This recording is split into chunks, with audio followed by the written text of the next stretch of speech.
Hello, and welcome to the first in our series of Photoshop tutorials. We'll be starting today by showing you how to create a new document in Photoshop. To get started, open your Photoshop program. From there, you can easily begin creating a new document by using the drop-down window under File. Click on File to see the drop-down window. After that, the first command you see in the drop-down window is New. Click on New to start creating a new document in Photoshop. Once the new document window opens up, specify what name you want to give the document, and change the settings as you see fit. You can change the width, height, resolution, color mode, and more. These will change the size of the document and what you'll have to work with. Once you've done that, you'll be ready to start creating your new Photoshop image. Now you can start putting to digital paper anything in your imagination. Hello, and welcome to the second in our tutorials in Photoshop. This time, we'll start by showing off some of the most common Photoshop selection tools. First, make sure you have your Photoshop open and a document ready. As you can see, we've got our document ready and can now select anything on the image. Selection tools help you pick and choose what you want out of the image you're currently editing. We'll start by using the rectangular selection tool you'll see here. By selecting the rectangular selection tool, you can click and drag a selection of any size you want on your image. This will allow you to select exactly what you want from the image, albeit in a rectangle or a square. This is the most common form of selection in an image. From there, we can switch the selection tool by going over to the rectangle selection tool, right-click on it, and see a drop-down box of other selection tools. We'll switch to the elliptical marquee tool, which allows us to select things on the image not in a rectangular pattern, but in an oval or circle pattern. Once you've selected something with these tools, you might be ready for a little more advanced selection tool, which will allow you to select things in a creative way, the lasso tool. The lasso tool is more interesting than the previous tools because it allows you to select things in a more controlled manner.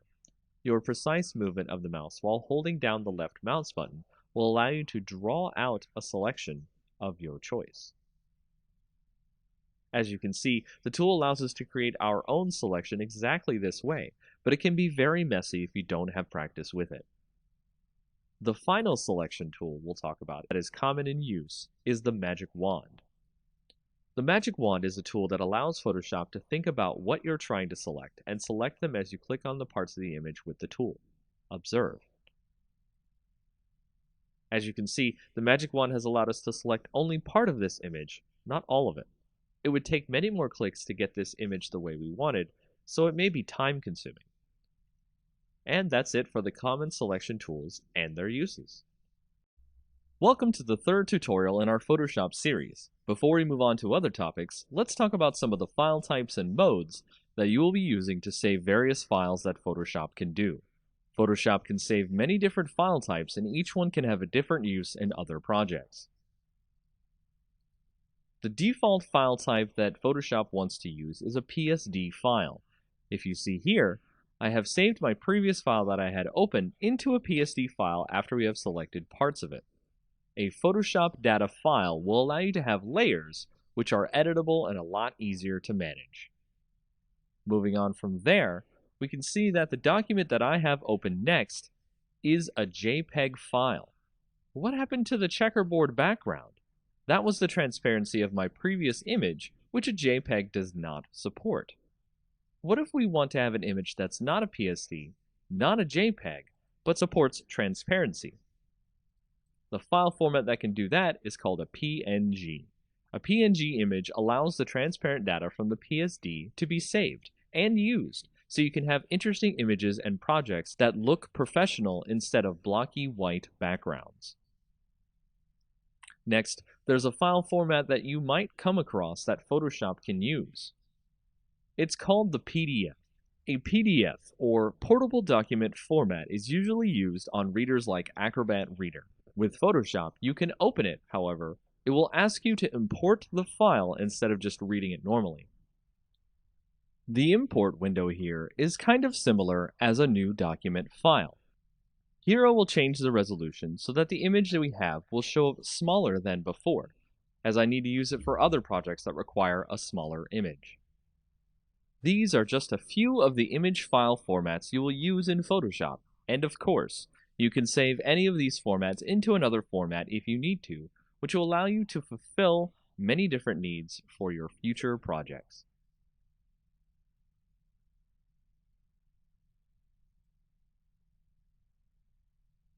Hello, and welcome to the fourth tutorial in our Photoshop series. In this tutorial, we'll talk about how to crop and resize images, as well as explain what resolution is and how you can get it to work for you. Let's get started. With a Photoshop document open, you can see that I have the image ready to be manipulated. What we'll do today is show off how to crop parts of the image if you need some bits of it for your projects. To crop, click on the crop image icon on the left here. This is actually one of two ways we can crop the image as well, and I'll show the second in a moment. After you click it, like before, drag a selection out of what you want to crop the image to. Cropping the image means you select those parts of the image and only those parts. When you're ready, right-click and select Crop. The second way we can crop the image is to go back, select an area with the Selection tool, and click Crop from the Image drop-down menu. Next, we'll go over how to resize an image. Resizing is a great way to get an image into a smaller or larger specified size for a client on a job or a project you're working on. First, have your image ready, then click the Image drop-down menu. Click Image Size. From there, you can see we have a menu similar to our initial New Document window, where you can change the size of the image. If the little link icon is there, this means that the image will keep its ratio as you change the size. Change the size to whatever you wish, and it will do it for you after you press OK. Need something at 800 width? It'll change the size of the image to fit that width and change the height accordingly. Lastly, I'll talk about resolution. As you can see here on the Image Size Properties window, you can see here that the resolution is 72 pixels per inch. That means the image itself will not be very large. If we change it to something like 300 pixels per inch, the image will be very large, and this is a good way to get your image to scale up quickly for banners, or scale it down so that you can fit it inside a smaller file size. Welcome to the fifth in our tutorial series on Photoshop. Here we'll be talking about how to work with layers on our Photoshop document. What are layers? Simply put, layers are the way how we can organize our image easily and smartly. Our Photoshop document open, we can see that we already have one layer of the document already in place. Over here on the right is our layer setup, and you can see how many layers we have. 1. The hierarchy of layers, meaning how they are stacked in a certain way, and if they're grouped, which they are not. So, to create a new layer, all you have to do is click the button at the bottom of the layer window that looks like a new page being turned, or hit Shift-Control-N at the same time. You can also click the layer drop-down in the top and select New Layer from there. I personally like the Layer button as it's easy to click and go. After this, you can see that we've added a second layer that is blank to our layer list. The new layer has now become the top layer, which is what will display over the image we have already. In this way, you can draw or stack images so you get exactly what you want out of the document. So, for example, you can see that I can drag the layers and reorder them any way I want. Top, bottom, stack them how you like to make the image you want. It's that simple. To group layers, you can click on the little folder icon down at the bottom next to the new layer icon, and it will create a folder. You can name the folder and drag any layers you want inside the folder. Doing this will allow you to do many interesting things, including apply effects to the entire group and more. And that's all you need to know about the basics of layers, a simple system to make image creation and manipulation easy. Well, hello there. It's the 6th tutorial on how to use Photoshop, and the topic this time is layer blending modes. After our last tutorial where we showed you how layers work, it's time to show you what you can do to your layers. We've already got our handy Photoshop document open, and it's easy to see the layers we've got set up from the previous tutorial. What we're going to do now is show off how you can create neat effects on the layers so you can create stunning documents. What we call effects on layers is called layer blending. Layer blending is a way we can add effects that will create a stronger image, change how the image looks, and more.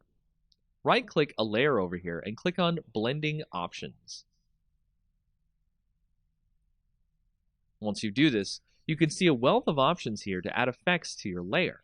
One option that is quite popular, especially with text, is the stroke option.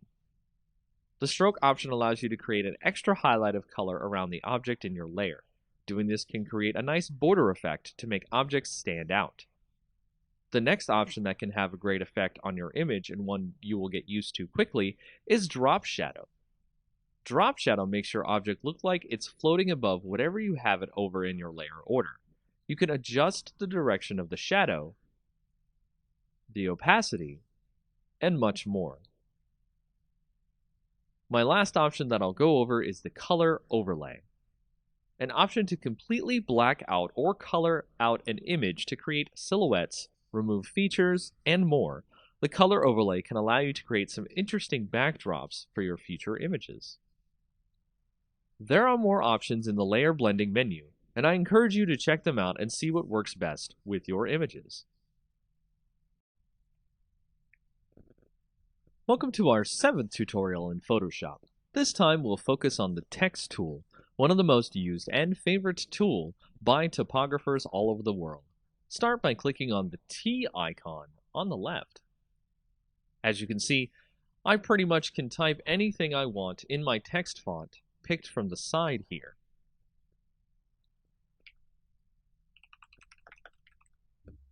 I can select bold, italics, underline, and more. Things like all caps, small caps, stuff like that. Of course, make sure your text is showing up in the correct color that you need for your image. Here, I've selected to make sure that it stands out from the image. Also, as you learned from before, text occupies its own layer, and if you need to select the text quickly, you can hold Control and click on the T icon on the layer as well to select all the text that you've written out. From there, you can change some other settings on other pages of the text panel, including paragraph settings, layout, and more. One last thing, you can click and drag a selection area of where text will go exclusively into.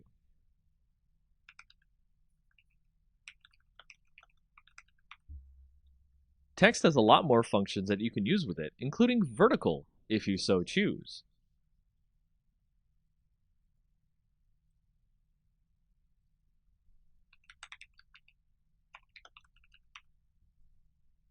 So have fun!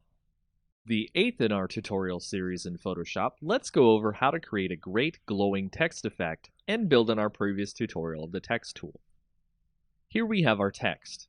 To create a great look for our text and have it stand out on our image, let's go into the layer blending modes. You might remember these modes from a previous tutorial. Right-click the text layer and select Blending Options. To create a great glowing effect, let's start by giving the text a great outer glow by starting with Outer Glow. Checkmark this option and you can see the options window for the blending mode. Change the opacity how you like it, and you can also change the spread and the size of the glow. Do this as you see fit. Make sure your glow isn't the same as your text, otherwise it'll get lost in the text itself. From there, we'll make an inner glow now to set it apart from the outer glow. Click Inner Glow. This will set the blend mode to screen, but change it to normal so we can see the glow effect on the text. Set the color to blue, then set the size of the glow until you can see it make the text sort of cloudy. That will give us the effect we're looking for. After this, you can apply a drop shadow if you like, or use the gradient overlay to get even more finer control over the text's colors. Doing this will make your text stand out more than usual, and of course, tweak it how you like it or how any client or product needs. Have fun! Here's a more advanced tutorial in our ninth in the series on Photoshop. We'll be making a gold text effect that makes it look as if our text was dipped in gold. Start out by having text ready in your image. Here we have our text from the last tutorial with all the layer blending options removed to start fresh. To start creating this effect, let's start by opening the layer options once more. The first thing we want to do is make the text look like it's carved out. Use bevel and emboss here for that. As you can see, our text now looks like it has a curve to it or a 3D look. Let's change that look by clicking on Gloss Contours drop-down menu and click the ring contour. If you're unsure of which is which, just hover over each contour for a few seconds to get the name of the contour. After this, make sure the effect is set to chisel hard, so that way it looks like it was really made out of some sort of marble or stone. As we're going for the gold effect, we're going to add a gradient overlay to the whole image so we can get the gold coloring right. If it's not already, we'll set the gradient to the first gradient setting, foreground to background, by clicking the gradient drop-down menu. Then, click the gradient itself to open the color picking menu. We'll set the colors here by double-clicking the color spots here on the bottom of each gradient to something yellow and brown so that it looks gold.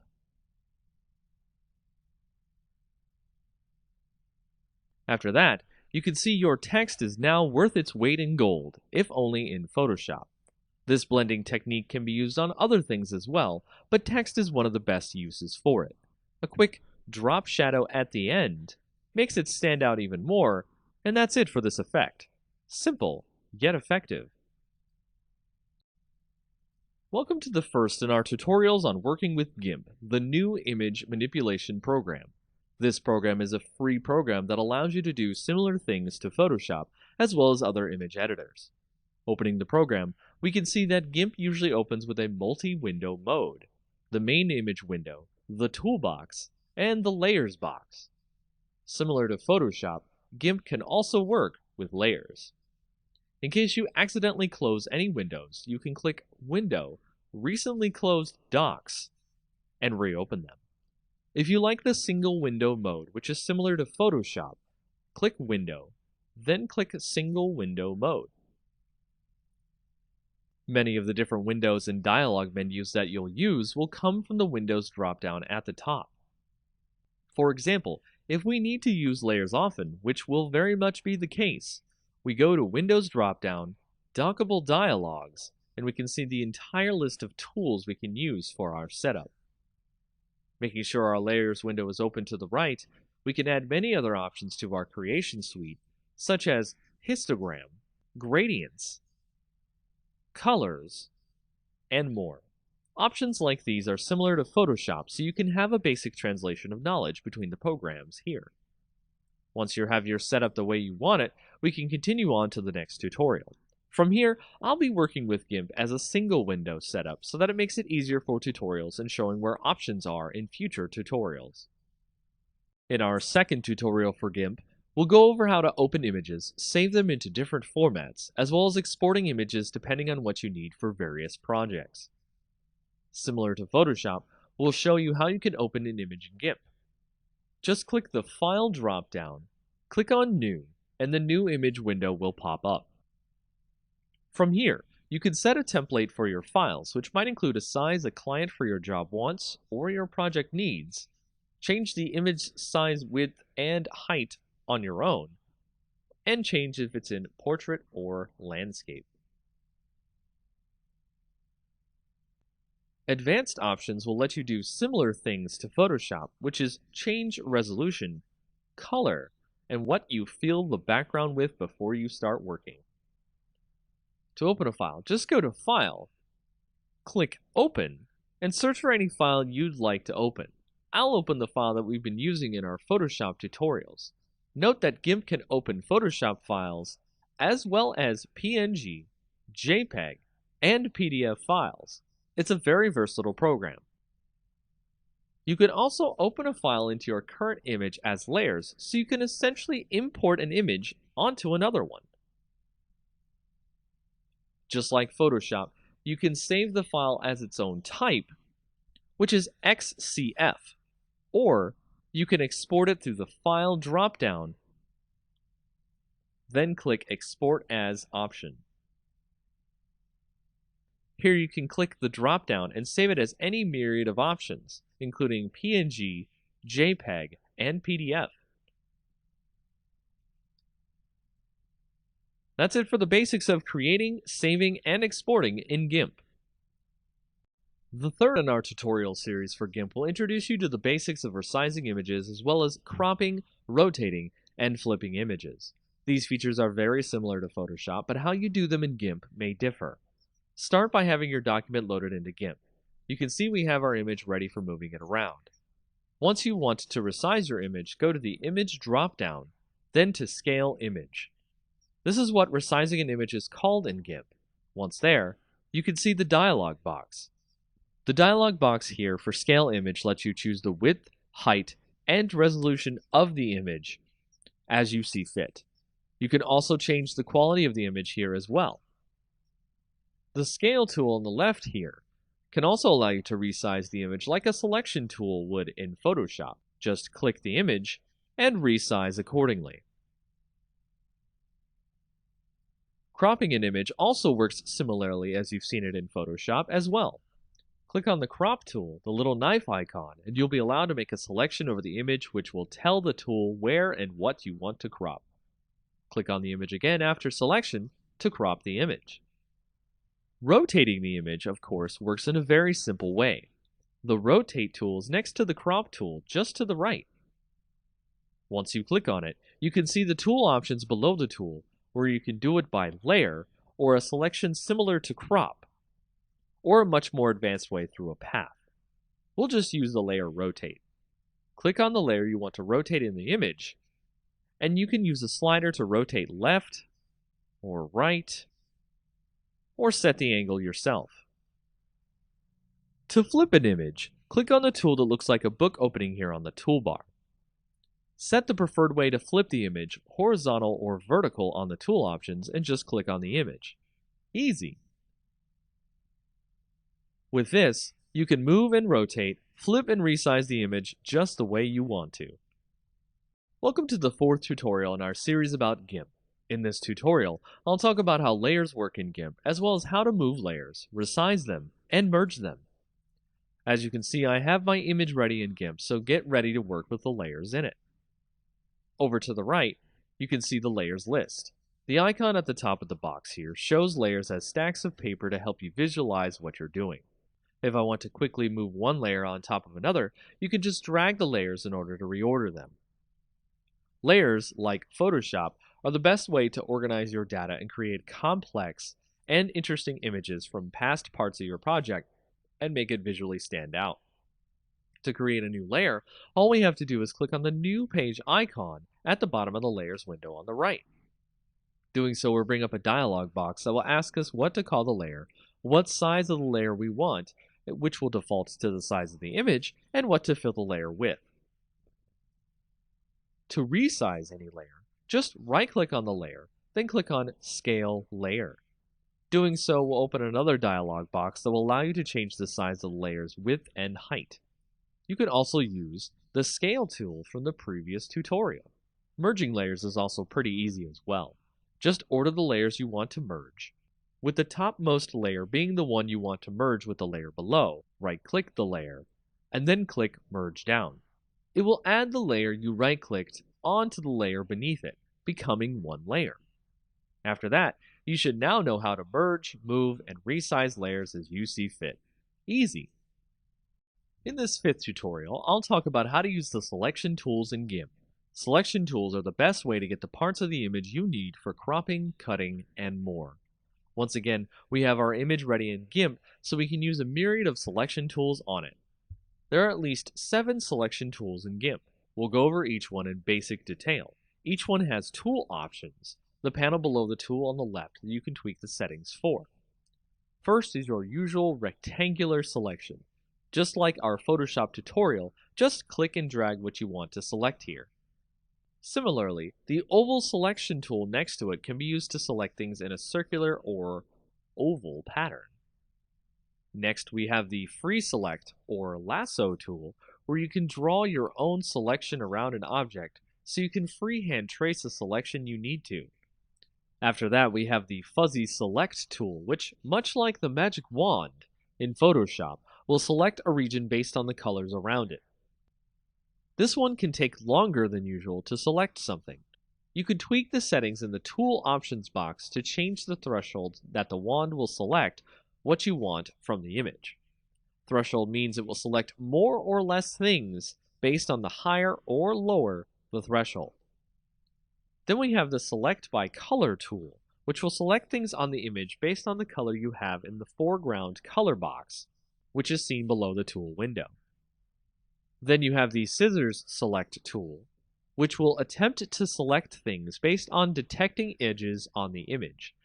As you start clicking around the edge of the thing that you want to select, it will guess where it thinks the edges of the image are. And you can guide the points of the selection so that the program can figure out where the edges of the thing you're selecting is. This is by far one of the most intelligent tools you can use in GIMP. Lastly, we have the Foreground Select tool, which will start with a lasso around the thing you want to select. Once you've selected part of the image, it will create a blue mask over the image. Then you'll be able to mark what you want the selection to pick up out of the image. It'll be the best tool to select things that are in the foreground as opposed to the background. It's really great for photos.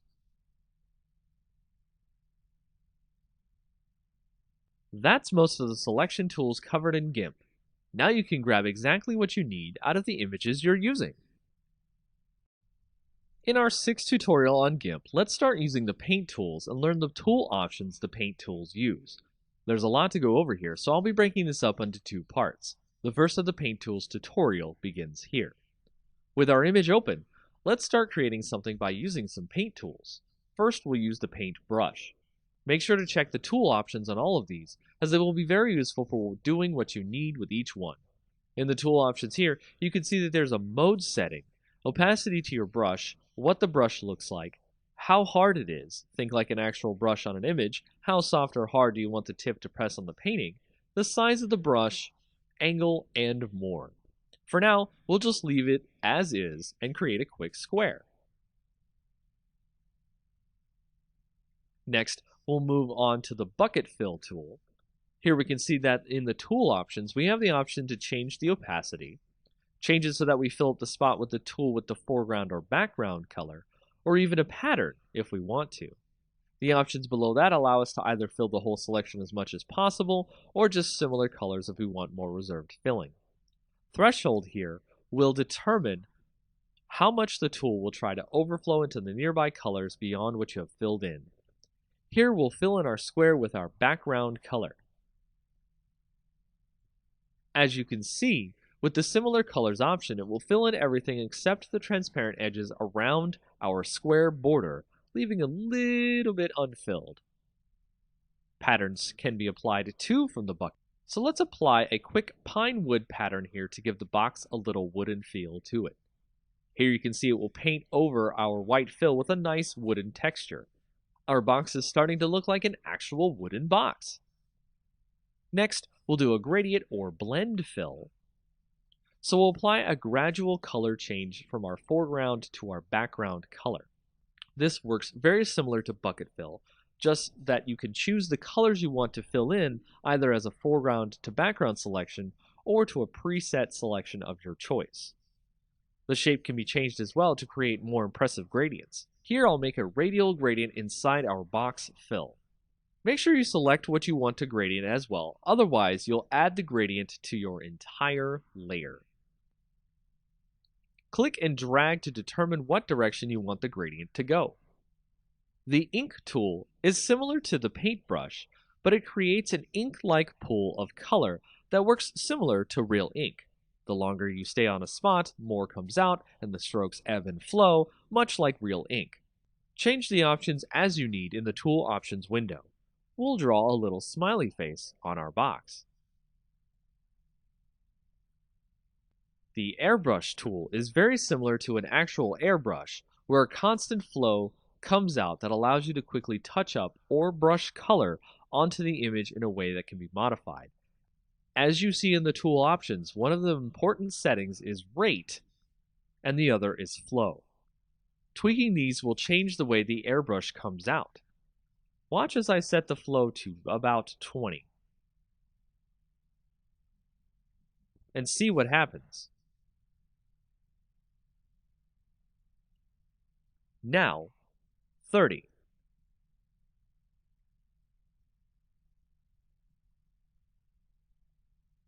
You can now see that the lines are much thicker than they were before. This gives you granular control over how you want your airbrush to look. Lastly, we have the pencil and eraser tools. Much like an actual pencil, you can draw a very fixed, quick line with this tool, and is the simplest tool in the bunch. I'll give our smiley face some eyebrows. From there, the eraser can pretty much remove everything from the image. So like other tools, you can change the size of the eraser, the hardness, and many other features. Be warned that the eraser removes all the data from the image, so you will have to recolor in a spot you erased or fill holes you might create yourself. Oops, I seem to have erased the eyebrows. This completes our first part in the tutorial about the paint tools in GIMP. Now you know a lot about how to paint up your own images.